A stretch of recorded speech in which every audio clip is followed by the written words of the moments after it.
it's Lejay, the Lux Oracle, and I wanted to talk to you guys today about something that came up in my inner world that I have actually discussed with a couple of my sister friends, and I really wanted to talk about and discuss this because I know that Black women, we really try to do everything we can to appear strong and to appear armored and to appear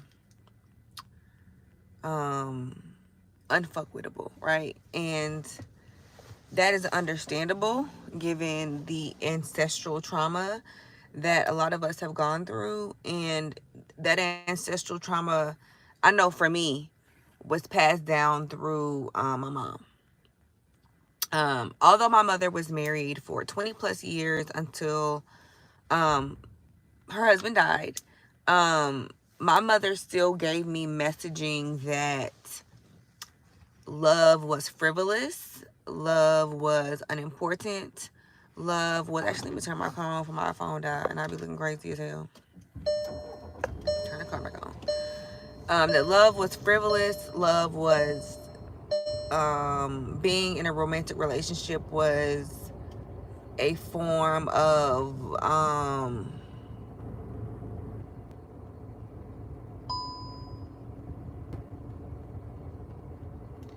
she just made it seem like it was just a foolish waste of time to be in a relationship. And again, this was hypocritical to me because I'm seeing my mother in a marriage. I'm seeing my mom in a marriage. And my mom, I can't speak for her, but I did not grow up seeing where my mother was mistreated in her marriage, right? So I'm not going to, my mother does, even, my stepfather has passed away. She doesn't speak negatively about him or anything like that. He is a um loved and respected member of our family who has just passed away. We don't sit around and have horror stories about how horrible shit was when he was alive and we were all in one house. I don't have that perspective. So this is very interesting because a lot of people feel like, oh, if you saw, if you had married parents or you had a really good step parent or whatever, then, you don't have all of the conditioning that other people have. Well, I still have some of that conditioning because my mother, prior to her being married, she was a single mother. And my mother also saw some things in her childhood with her father, although her parents were married as well. But she saw some negative things. And so growing up, when she became a mother to a daughter, me, my mother deflected a lot of that on me. Even though she was married and, lived in a beautiful home and wasn't getting cheated on, was being loved on by her husband, she still passed on the a lot of negative things about love and relationships to me. And one of the main things that I can grapple with and say is that she made me, she really tried to get me to understand that relationships were bad and they were a waste of energy and they were a waste of time. And if I got into a relationship, it was just this frivolous thing, kind of like, I don't know, getting drunk in the middle of the day, and you got to go to work. Like, it's just, it just seemed, this is just silly. This is just dumb. And so that was the conditioning that I grew up with. So I would get into relationships, but there was also programming in the back of my mind that don't do too much for him. Don't be super loving. Don't give too much. And again, I'm a womanist all day. So I understand we live in a system of patriarchy, and I understand that there are very dangerous men, and I know that there are men who do not deserve the softness of a woman, of the feminine, right? And so I'm not talking about that. I'm talking about where I see black women, I know black women, that they can't even accept a compliment. Now, I ain't there because I'll accept a compliment all day, okay? Because You know, I like positive attention. I don't have a negative connotation with positive attention. But this is an example. I know a lot of black women like this. Actually, my aunt was like this. If people would compliment her, she would be like, "Oh, girl, stop. Girl, you ain't even got to do all that." She would do that. Or I know people that when they get compliments, they blush. Like, they're not readily available to accept a compliment. And feminine energy is about receiving. So if you can't even receive a compliment, there is a hardening. And what I was talking to my friend about it the other day, it's like we talked about, like, it's like an armor. It's like a guard that black women keep up, instead of just being like, I really like this. This is really sweet. And I actually heard a elder who has been married multiple times and um, has been engaged and is a very aromatic person. I heard her say that she doesn't let men choose her; she chooses her men. And I remember being like, "What?" And honestly, I was like, "That's a little masculine." Like, that was my initial thought. I was like, "That's a little masculine. Like, why? Like, what is that about?"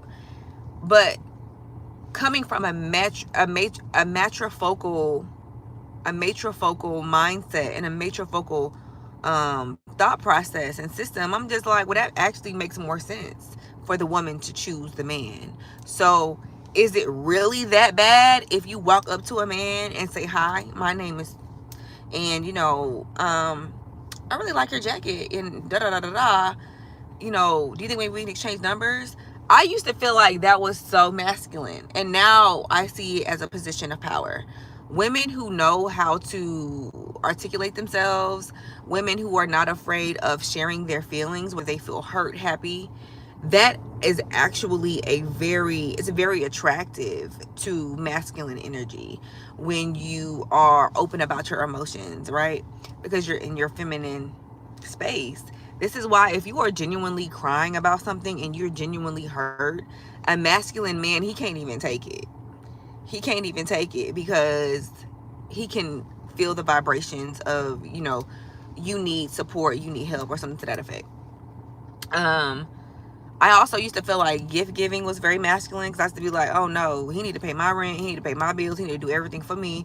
I don't have to do nothing for him because I got the vagina." And like, that used to really be my energy and my attitude about a lot of stuff. And it was because of um trauma that I experienced, as well as some of this conditioning that I got from my mom and other older women who had more game than me. And I realized that that is also very bad. It's also very not, it's not.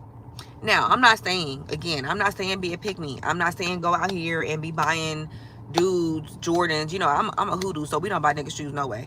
But I'm not telling you be out here buying dudes shoes and you paying to get his hair cut and you paying the rent. I'm not saying that at all.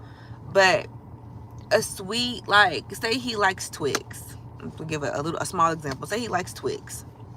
He just really, really likes Twix. This is his favorite candy. When you're out at the store, you buying him a Twix and like you giving him a Twix and maybe putting a sweet note on it, that is not masculine. That is fucking seduction. And it's sweet and it's loving and it's cute. And if you feel comfortable doing it, right? Like, that $2 that you spent on that Twix, that shit didn't break you, right? That didn't break you. But it was something that you like, "Oh, I thought about you, so I decided to get you a candy bar." Like, men eat that up. They eat that up. Like, women, we like stuff like houses and purses and bags and, bills paid and all that type of stuff. But that is super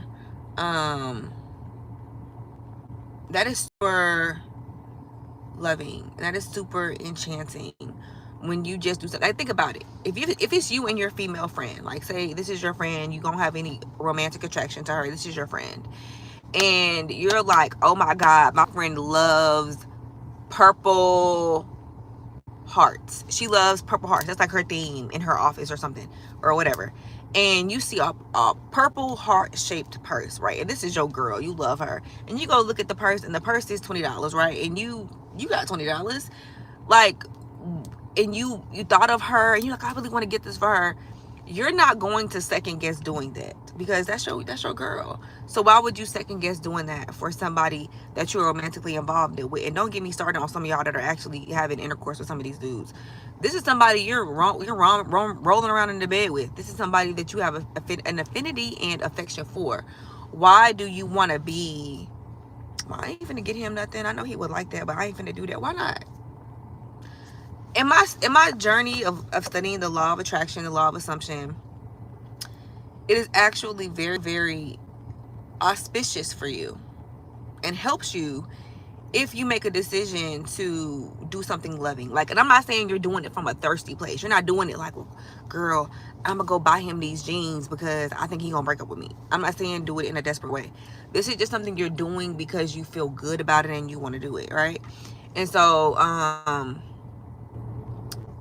in the event that you go and do that thing, if you do it with a pure heart, you're doing this, you're not doing this to manipulate or do anything crazy. You're just doing this because it's just a pure heart thing. You just want to buy the purse for your friend. You just want to buy the candy bar for, this really sweet guy that you're dating, you've been dating for a little while or whatever. Or even if, like, it's at work, you just want to bring brownies to work because you just want to bring brownies to work, and that's just something you want to do. You're going, that love energy, that giving energy, that kindness energy is going to, it's going to like reverse right back on you. This is the same thing. And we talk about what goes around comes around all the time, but we always talk about it in a way of somebody did something bad, and so something bad is coming back to them. It happens, and it works. It works the exact same way. It works the same way when you're doing something loving, when you're doing something kind, when you're being generous, when you're coming from a space of sacred love, and positivity and joy, and I just want to do something nice for this person. That same energy gonna come back to you too. So you actually shouldn't even have a fear of doing that. Again, I just know a lot of us, and I'm speaking about myself and other people that I know, have had mothers and aunties and maybe even big sisters that was like, don't be loving towards that man. Don't do that to that person. Make them chase you. Don't do that. And don't get me wrong, I love to get chased, but this is the type of shit that will get you chased. You just can't be looking at it like you're it's kind of like when men talk about being, this is a perfect example of this. Perfect example. Just like when men talk about being simps. Everybody knows the men that do that. I ain't finna be no simp. I ain't finna pay no girl's rent. I ain't finna get her hair and her nails done. I ain't finna do that. I ain't no simp. I'm a player. Right? Everybody has heard or read this type of content that men be putting out, and you may even know somebody that talks like this. And that person, that dude, he's single as fuck, ain't he? He's single as fuck. He ain't gonna tell you, but he has to pay to get laid. Right? Because he can't just naturally attract women because he got a stingy ass energy. He has a real stingy, funky energy, and he feels like he's the prize, right? And he feels like, I shouldn't have to do nothing to get no woman. I shouldn't have to woo her. I shouldn't have to do this. I shouldn't have to do that, right? I'm too good for that. If a woman want me, she better come correct, and she better pay 50-50 for the date. Everybody knows men like this, and I guarantee you the majority of them go home at night very lonely, and they have to have private time to get any type of intimacy, or they got to pay somebody to get any type of intimacy from anybody, because that's really what they want, or they wouldn't even be talking about women anyway. But it's same energy. And every woman, when they hear that, they grossed out, they're repelled, and they're just like, dude, if you was paying my rent and you was getting my hair and my nails done and you were loving on me the right way, I would probably kiss your feet. Wouldn't tell nobody, but I'll probably kiss your feet if you were doing all of that for me. The man who does all of that for me is definitely going to get all of my love and affection, and I'll be like this with him. Might be a little sprung off him if a guy is doing all of those things for me, right? So it's kind of the same thing. If you are like, well, I don't want to be and it's not about being a business mogul or following your bliss and being a boss girl. You can do all of that stuff and still be feminine and be soft. I've met several women who are big time. They make real big money, and they're very feminine and very soft. And their man follow them around like a fucking puppy and kisses the ground that she walks on. So it's the same thing. It's like you're basically like, I'm not going to be a simp. Like, but you're saying it in a female version. I don't know what a female version of a simp is, but you're basically saying that. But that lack of softness, that hardness, that armor, that wall that you're keeping up, because even if you don't do it, if you have the heart of, you know, if a man really loved me the way I deserve to be loved, I would, you know, have, my heart would be open. If you can say that alone, that is an opening, a tearing of this armor that so many black women keep up. So I know a lot of girls who do that. They keep up this armor and they wonder why they can't really attract dudes. They're just like, well, all these men ain't shit. And trust me, I've said this 1,000 times. So I'm not saying this is somebody who just sits up. Like, I don't have pick me energy. Like, you know, I still have my views on patriarchy and my views on men that enjoy their place in living in patriarchy. So I'm not coming from that space at all. I'm not coming from, again, I already told you, I ain't buying no nigga no shoes. But yeah, I'm not coming from that space. But what I'm saying is, to keep your heart hardened actually takes energy. It's actually not good for you on a biological level. A lot of people who have heart problems, they have heart trauma that they have not healed. So this is my invitation to you to work on your heart chakra healing, right? And of course I'll put my stuff in the description box and in the comments, so that if you want to reach out to me and you want to work with me privately, we can do that. But this is my invitation for you all to come from a heart space and really ask yourself, what does your heart want? Does your heart want to be, do you want to be loved and adored? Do you want physical affection? Do you want cuddles? Do you want that? Does that enrich you? Does that make you feel good to have those things? And if so, if the prospect of being played or looking too thirsty or looking like you trying to, yeah, like just looking like you thirsty, looking like you sprung, if those type of things are the things that are keeping you from being open-hearted, really assess that. Really assess that and ask yourself, if you met a great, amazing, loving person, and maybe you don't know that they're amazing and loving, you're just getting to know them, and you gave them loving energy, what do you think they will return with? Don't you think they will return with loving energy? And if you did give somebody love and they didn't reciprocate that love, don't you think that it would be reciprocated in another way? It's universal law, so that's what has to happen. So I just wanted to share that with y'all. Let me know your thoughts. Let me know your experiences, especially those of you who have been in long-term committed relationships with men. And if you've done a identity shift, tell us how that played out for you and how that worked for you. Especially if you were being like very callous and guarded and kind of scared at first, and then you got to a place where you opened up. So just want to talk about that. And I will share, again, my description, share some of my offers in the comments below, because I am so serious about getting at least 10 people engaged this year. I'm so serious about that. My business has shifted to, I'm still the Lux Oracle, but I'm kind of the Love Oracle too. I'm going to be, so I've been a reverend for 10 years, and I don't really share that with people a lot, but I've been an ordained minister for 10 years. And so what I'm going to be doing is I'm going to start officiating. I'm going to start doing baby blessings. I had already kind of started doing house cleansings, or I was in the process of starting it, offering it, but I'm going to start doing that. And I'm so excited because I am going to, that's basically spiritual matchmaking. So this all, let me tell you how this came about. I was doing gig work, and a person actually, we were talking about astrology because their mother was an astrologer, and they were telling me, you should really, really lean into synastry and bridal astrology and picking wedding date astrology and stuff like that too. And of course, with wedding dates, I can do date nights, I can help you pick dates for anything.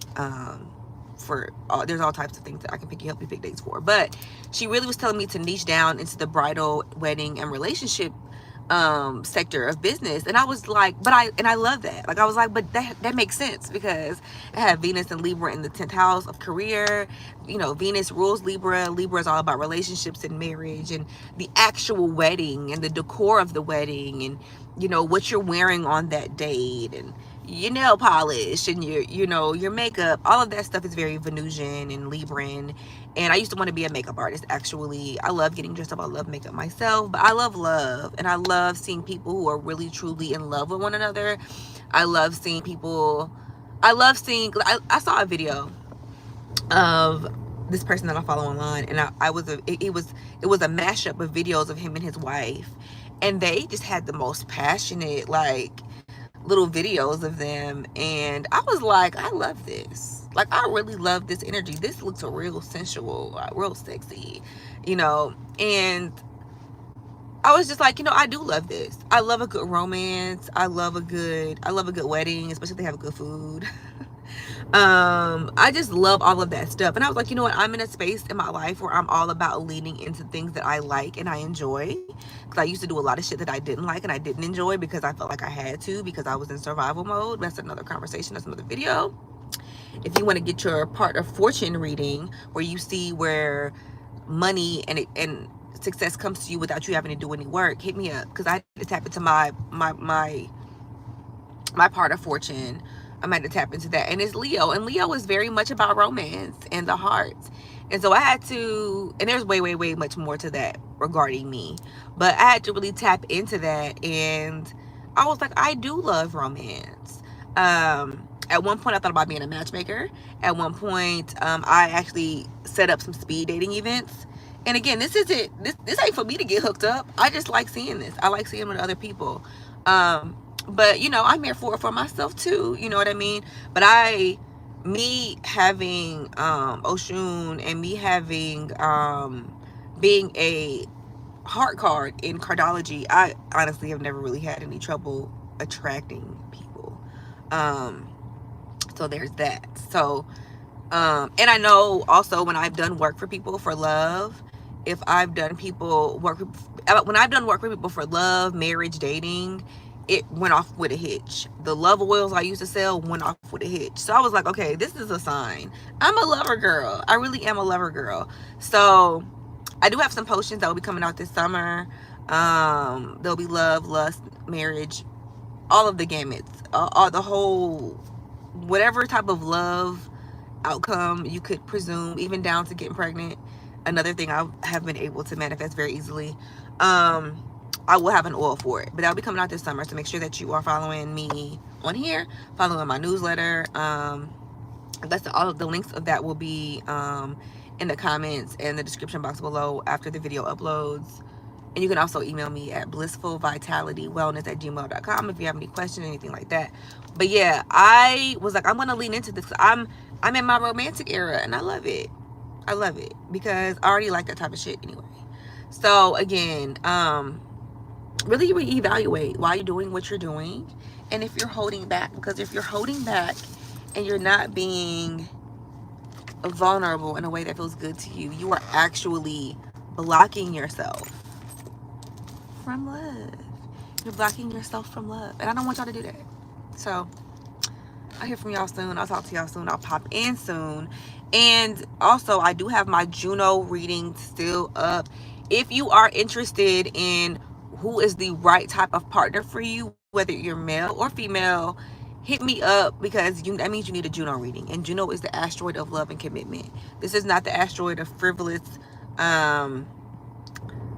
love things. This is the asteroid of commitment. So it really is going to hit different. If you look at this asteroid versus other asteroids or other places in your chart that are more short term, this is the best type of person that you need for long term. Okay. And I've had some positive experiences with my Juno and Leo, but I'll share that with y'all at another time. So I just wanted to say hey and pop in. I know I hadn't done a video this week. I had some things going on technology wise last week, and so I just wanted to pop in. If you have anything that you want me to do a video on, please email me or put it in the comments, because I love a good suggestion. If it aligns with what me and my spirit team got on or have going on, I will do the video. So thank y'all. I'm gonna see y'all next time, and have a beautiful, I'm trying not to have my finger all in the damn camera, but have a beautiful blissful day. Peace.